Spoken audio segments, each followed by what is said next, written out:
Hey guys, it's Greg. This video is answering a lot of questions I get pertaining to dot size. You're either a new shooter or older shooter and you're questioning the dot size in your optic. This one will actually help you. Stay tuned.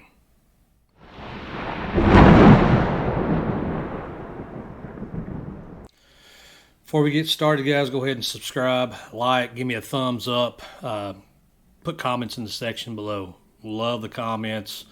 Let's get everybody involved. If you got questions, add it. If you got answers, go ahead and add to it as well.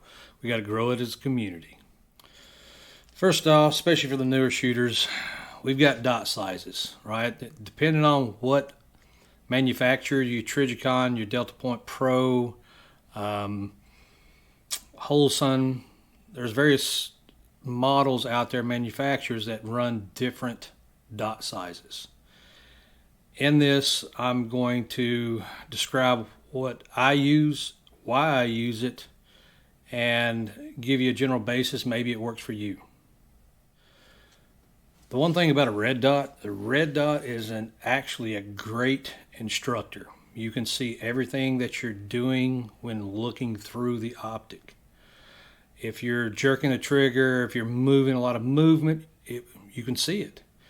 And in the same sense, as especially a lot of new shooters, they do two things. They try to make that dot sit perfectly still, and it won't happen. Or when they have movement, they'll snap at it. They'll try to get that target right when it crosses in. What we try to do is get that acceptable sight picture where that dot placement. All right, so that just takes practice. You can't hold it there perfectly still because you're not a vice. So you learn what is acceptable to press the trigger.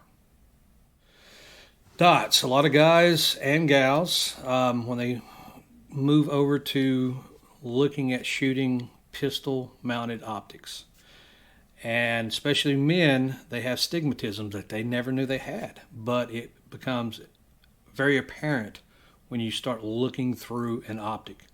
Instead of a perfect circle, you're going to see an oblong, or you're going to see like a comet in there. And again, it's just your eyesight. There's basically three main dot sizes. You got your 1 MOA, you've got your 2.5 MOA, and you've got your 5 MOA, or with the Delta Point Pro, you get your newly released, well, a few months back, it's the 6 MOA. An MOA is basically minutes of angle. So what it tells me is if I have a 5 MOA dot at 100 yards, it will cover up 5 inches. So you look at it this way, a human head, width-wise, is going to be 8 inches at 100 yards. So even with your 5 MOA dot, which is 5 inches, you still have 1.5 inches if you want to get that in the weeds with it. You still have 1.5 inches on each side. Now, me personally, I like the larger dots. I like the 5 MOA in the Trijicon SRO, and I like the 6 MOA in the Delta Point Pro. A lot of guys will go with the 2.5 in the Trijicon or the 2.5 in the Delta Point Pro, and what they'll do is they'll brighten it up to give it that cluster, that starburst, to make it appear larger. Well, with that, again, the dot's going to appear larger, but it's not going to be clean by any means. One of the reasons I like a larger dot is, if you think of it this way, again, when we're shooting a pistol, unlike iron sights, we're not using front sight focus, right? We're superimposing the dot on a target focus. With me personally, again, my opinion, my eye picks up the larger dot faster and allows me to shoot faster as well. A good way to test this out is occlude your optic. Occlude it at 2.5 or occlude your 5 or 6 MOA dot. Again, you can't see it. That forces you to do target focus versus trying to use your dot as a front sight. So to me, it's just as accurate. And the reason I say that is with the larger dot and versus a smaller dot. My eye with a larger dot will perceive less movement in the same space versus having a smaller dot. Here's my handy dandy training aid. For this exercise, we're going to state this is a 2.5 MOA dot. So if I place this over the X-ring, and like in real life, if I start moving it back and forth, you see the movement of that dot. Same thing is if I come in with a larger dot, that same movement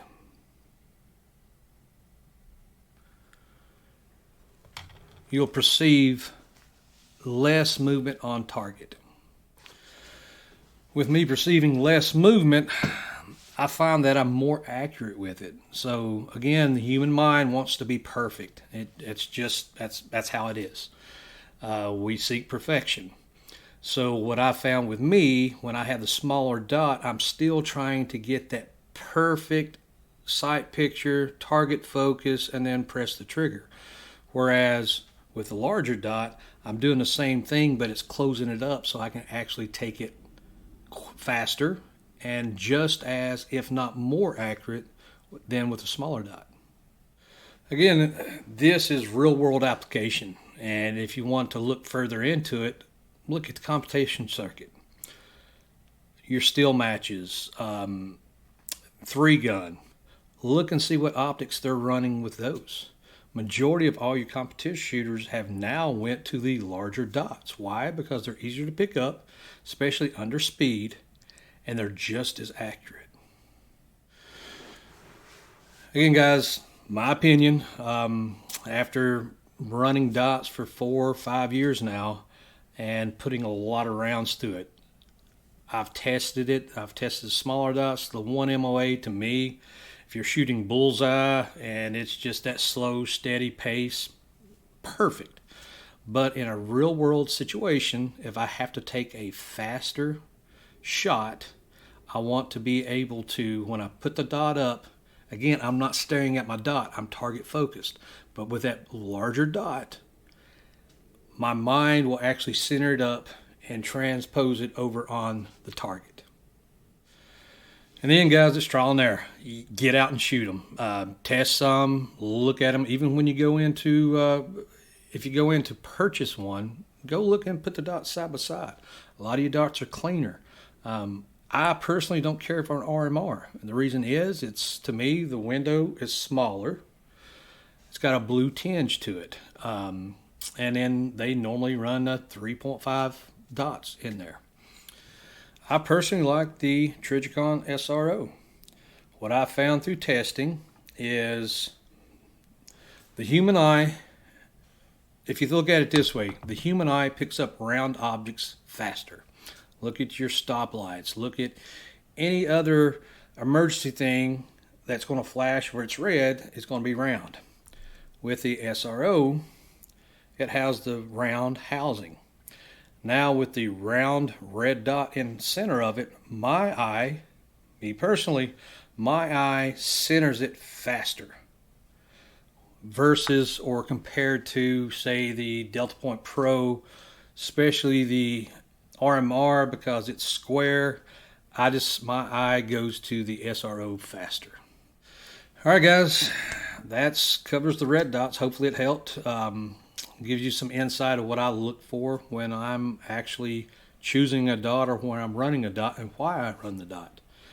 Again, a lot of people don't realize they have stigmatism till they look through a red dot. They think there's something wrong with a brand new dot, and it's actually your eye. And to combat that, I would suggest a smaller dot because it's going to appear larger. So you're never going to have that crisp dot. If you have any questions on that, go ahead and leave them in the comments below for me. I'll do my best to answer what I can. We're planning on doing a red dot podcast here soon, and I'll get some other instructors in and get their point of view on it, and then we'll try to have a discussion on it. And then also I'm working on a video as far as sighting your dot in, what distance I do and why, compared to what other individuals do. So hopefully it'll help. Well, that will wrap this video up. Appreciate you guys for tuning in. Appreciate the support. But in the end, guys, stay safe.